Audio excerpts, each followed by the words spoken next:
Hello students, good morning everyone. How are you all? Today I am going to teach you in standard 5th unit 2 friendship. Okay? First of all, I would like to give you the meaning of friendship. Okay. What is the definition of friend? The friend is like a proverb when friend is need really indeed. जब हमें उसकी ज़्यादा सही ज़रूरत होती है तभी हमें जो हेल्प करे उसको सच्चा फ्रेंड है वो बोला जाता है. Okay. Friendship doesn't look you are poor and rich. उसमें आप पुअर हो या रिच हो वो कोई चीज़ है वो मायने नहीं रखती. Right. In activity 1 pre-task there are many poems and story on the virtues of friendships.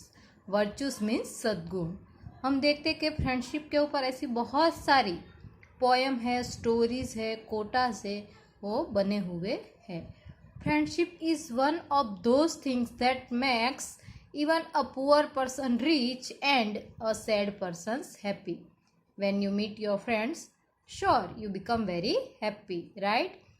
ये है वो एक जो पुअर बाय हार्ट भी बोले जाते. For example we take here the example of the friendship lord Krishna and Sudama.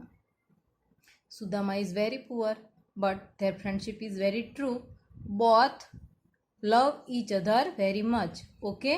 तो the friendship makes even a poor person rich and a sad person happy. When Sudama met Lord Krishna, he became very happy. Read and enjoy the following poem on friendship.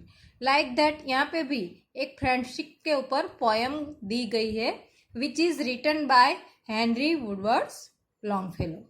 First of all, I would like to give you the short instruction about the poet Henry Woodworth Longfellow. Okay. Henry Woodworth Longfellow, born in 1807, he was an American poet and educator.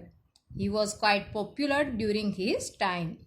He was famous for writing lyrics poem. Because of good poetry, he was not famous only in America, but all over the world. And his poem on friendship, The Arrow and the Song, was most famous poem which we learn today in Unit 2. Okay? आप सबको पता है जैसे गुजराती बहुत ऐसे कवि है, लेखक है. Like that Henry Woodworth Longfellow was from America and वो इतना अच्छा पोएम लिखता था कि वो सिर्फ अमेरिका में नहीं, उसके टाइम पे वो ऑल ओवर द वर्ल्ड में उसकी पोएम के लिए फेमस हो गया था. Right. This poem want to say us that there are two types of peoples on the words. There are compare with arrows and the song. Okay. Those two peoples are compare with arrow and the song. Arrow here compare with the unkind harsh word and song is compared with kind and joy happiness words. Okay. So every poem, every chapter give us some lesson. हम कोई भी story या poem पढ़ते हैं उसमें से हमें कुछ न कुछ सीखने को मिलता है. And the lesson is do not spread unkindness. कोई भी लेसन है वो हमें अनकाइंडनेस नहीं सिखाता है. You have to spread kindness which we live in the hearts of your friends. हमें हमारे जो मित्र है उसके हृदय में अगर वास करना है तो उसके प्रति हमें क्या करना चाहिए? काइंडनेस है वो दिखानी, उसको स्प्रेड करना है. And every person around you, आपके आसपास और जो भी लोग रहते हैं वो सबके हृदय में आपका एक स्थान बन जाए ऐसे आपको वर्ड्स है वो बोलने हैं. यही ये पोएम है हमें सिखाती है. Right. Let us understand the poem. Okay. Very interesting and loving poem for the friends. Okay. I shot an arrow in the air. It fell to earth. I knew not where. Okay. Shot मतलब shoot किया, arrow means तीर, in the air मतलब हवा में, it fell on the earth वो कहाँ जाके गिरा, फेल मतलब गिरना, to the earth means earth, I knew not where but I don't know where it go वो कहाँ जाके गिरा वो पता नहीं चला। एक तीर हवा में शूट किया जाता है और वो कहाँ जाके गिरता है वो पता नहीं चलता है। आपको क्या करना है, आपको इमेज करना है कि you are a poet, you are sitting under a tree in a open space, there are so many clouds and you are singing the poem. आपको खुद को ही इमेज करके ये पोएम है उसको एक एरो और एक सॉन्ग की तरह आपको इमेज करके ये समझना है। यहाँ पे बोला जाता है कि हवा में एक तीर छोड़ा मैंने, वो धरती पे आके गिरा। Okay, I shot an arrow in the air, it fell to the earth but don't know where it fell पर वो कहाँ जाके गिरा वो पता नहीं चला। For so swiftly it flew the sight could not follow it in flight. Okay, वो स्विफ्टली मीन्स बहुत स्पीड से, okay, the sight means our दृष्टि, could not follow in its flight वो इतना तेजी से गया कि मेरी आंखें उसे देख ही नहीं पाई, right. For so swiftly it flew, the sight could not follow it in flight. I breathed a song into the air. It fell to earth.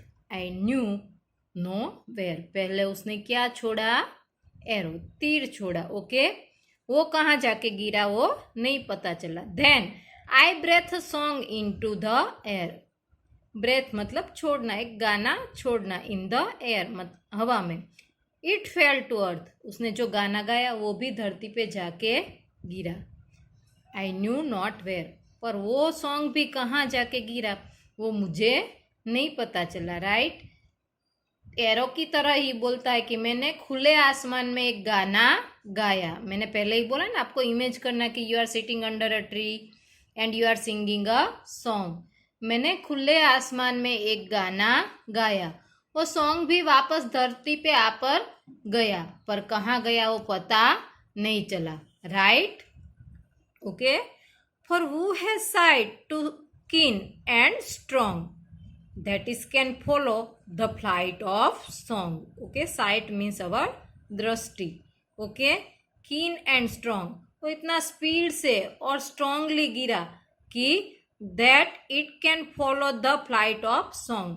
Flight है वो कितनी स्पीड से जाती है, हमारी नज़र उसको पकड़ सकती है, नहीं पकड़ सकती है, राइट। फिर इसी की तरह ही बोलता है कि किसी की ऐसी एक साइट ही नहीं है, ऐसी दृष्टि ही नहीं है कि वो एरो की और सॉन्ग की जो फ्लाइट है उसकी जो स्पीड है उसको वो पकड़ सके, उसको वो देख सके, राइट। तो फर्स्ट स्टैंजा में we can see that the poet shot an arrow and he doesn't know where it flew, right. Then क्या होता है, the poet sing a song, दूसरी बार वो सॉन्ग गाता है, वो भी fell to the earth but knew not where वो भी कहाँ जाके गिरता है पता नहीं चलता है। In third stanza long long afterward in oak, oak in one type of tree. फिर बोलता है कि long long afterward in an oak I found the arrow still unbroken.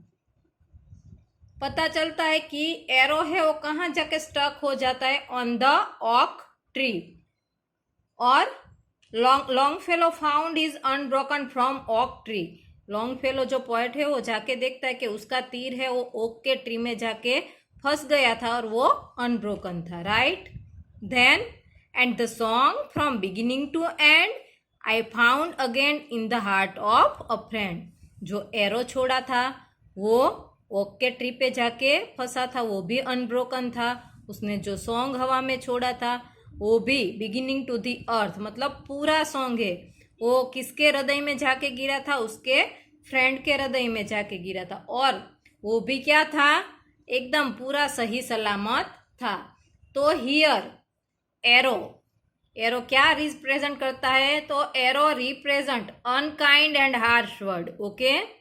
Arrow है वो अनकाइंड एंड हार्श वर्ड, कटु words, harsh means कटु words है वो रिप्रेजेंट करता है। And the song for kindness and pleasing words, song है वो क्या प्रेजेंट करता है, kindness and pleasing words.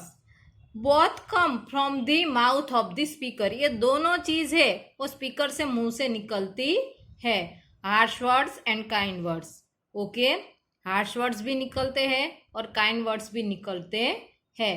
Then speaker realise that ये दोनों तरह की बातें दुनिया में रहती है, एंड बोथ आर अनब्रोकन, ये दोनों चीज हम स्टूडेंट्स देखते हैं, हार्श वर्ड्स है या फिर अच्छी अच्छी बातें काइंडनेस है, दोनों है वो दुनिया में रहती है।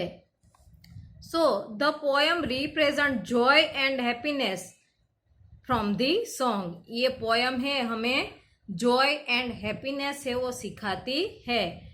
और अनकाइंड वर्ड्स जो एरो हमें सिखाता है वो हमें क्या करना है, भूल जाना है। Right? Okay students, understand? Okay, thank you, have a nice day.